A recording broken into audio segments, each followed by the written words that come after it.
What's up, guys? Good morning. Bright and early start today. It's a little bit after 8 o'clock, and as you can see, I've already got all my groceries and stuff done. I've wanted to come bright and early, get everything done, and go back home and get some work done. We did finish up the pergola, the top portion of it.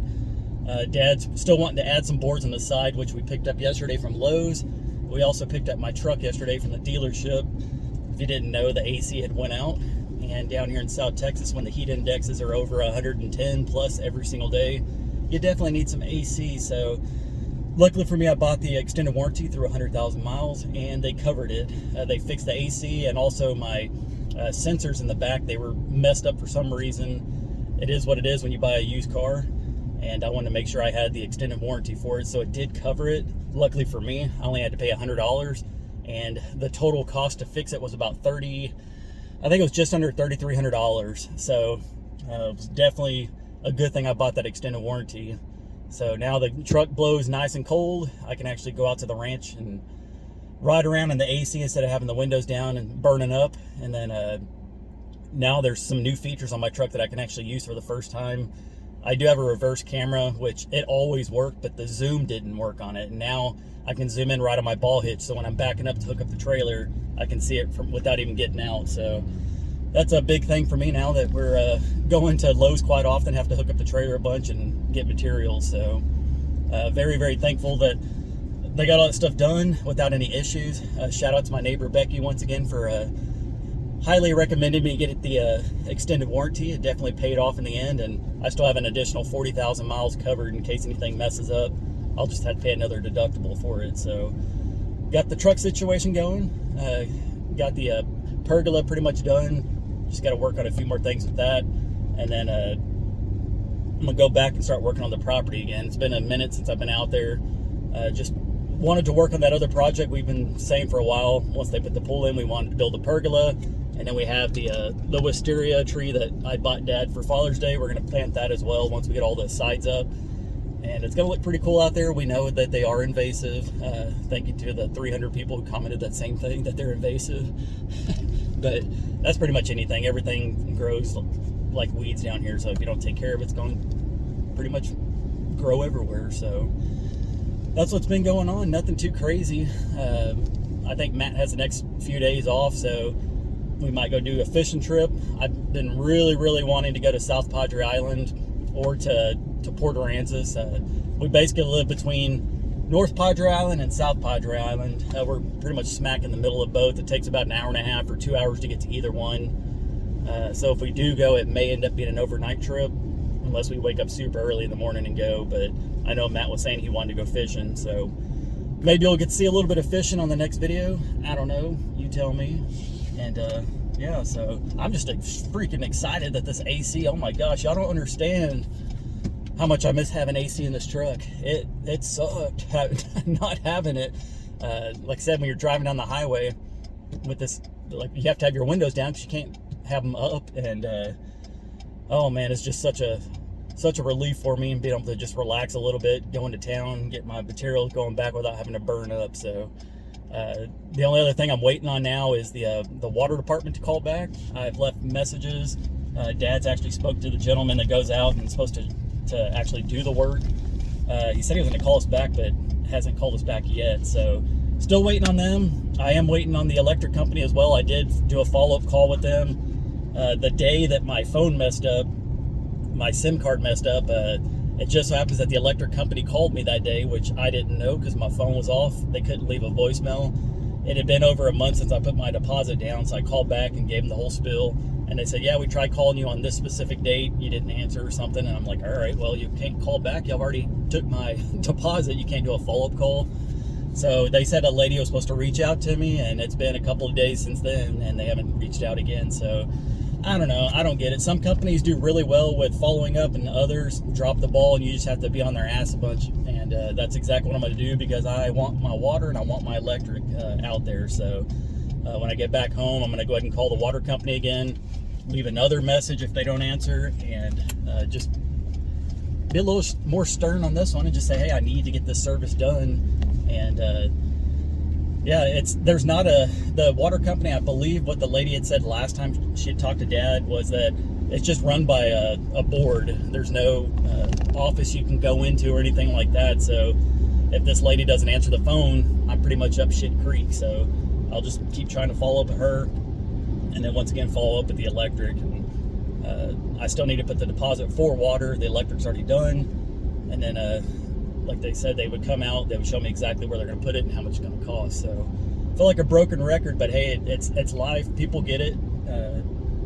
I'm not the only person in the world that has to wait for a company to call you back or to get stuff done, and it's just a part of the game when you're starting from fresh on a property. And I'm not gonna lie, I got a little burned out on doing the shed. It's this heat's brutal, and what a lot of you guys do understand, I totally get it from the comments. A lot of people say take your time, do it as you want, don't overdo it, don't get overheated. Make sure Dad's the same way. And we do take a lot of breaks, and we do little bits at a time. And I keep saying over and over and over, I want to try to incorporate more stuff in my videos outside of just my property, and I have yet to do so for the most part. So I want to try to get that stuff done. I want to go out to the ranch a little bit more. It's just we have a gentleman that goes out there and hunts, the Nil guy, Nilgai for the 1000th time. He goes out there and hunts those, and for every one he shoots, we get a portion of it, which goes straight to Granny, which is absolutely amazing. That we have somebody that's willing to go out to the ranch. Of course, he gets his cut of the money. He gets, I don't know how much it is, but he gets a chunk of it, and then we get the other chunk for letting him hunt on the property. So it is a good thing. It does help Granny out, and in the end, that's all that really matters. She's getting up on age and has to have people live with her, and it's not cheap doing that. So whatever he can do to go out there and hunt as many of those animals as he can, that's just money in the bank for Granny. And I better slow down. I'm going over the speed limit here. Luckily, the cops already got somebody pulled over. So anyways, yeah, that's all I'm getting into.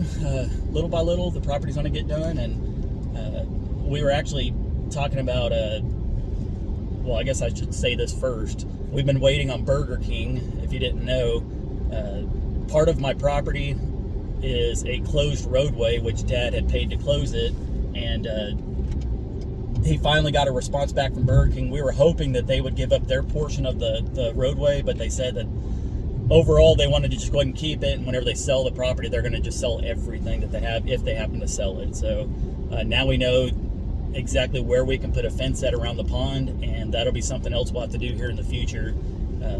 Just to give you an idea, if you're looking at my property on the right hand side where it slopes down into the pond area, that will eventually be fenced in. The goats will have access to all that. And then on the other side of my property, I have an additional, on the left side of my property, I have an additional, I think 30 feet or so outside of my fence.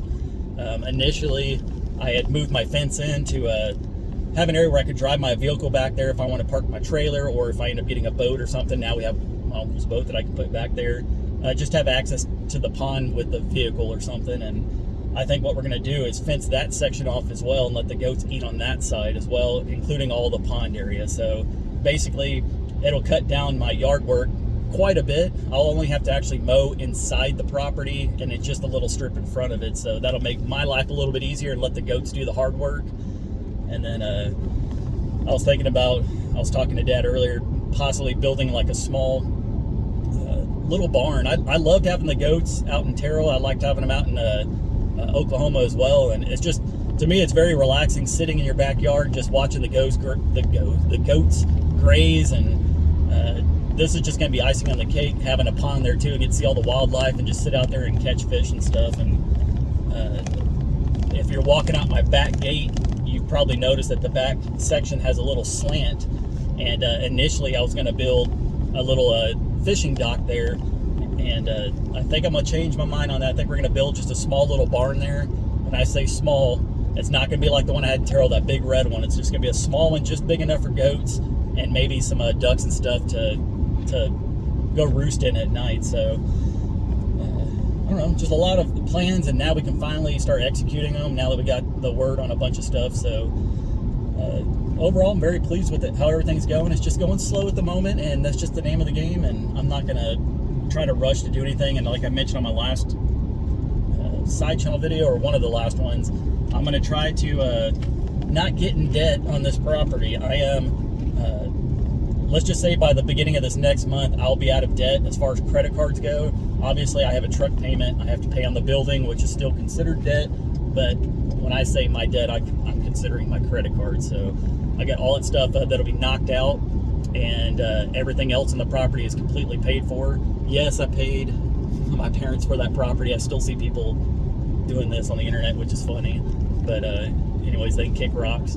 Got that all paid for. Got everything with the fence, all that stuff paid for, and that's exactly how I'm going to continue doing this build. It may take longer than normal or other channels that can just throw down thousands and thousands and thousands of dollars every video, get big heavy equipment, all that kind of crap. I ain't doing that. So anyways, I guess that's all I'm going to say for this video. Appreciate you guys for watching, and I want to say I apologize for not going live on Monday. Stuff happens, life happens, that's all I'll say about that. So anyways, hope you guys have a great day, and I'll catch you on the next one. Peace. Bye guys.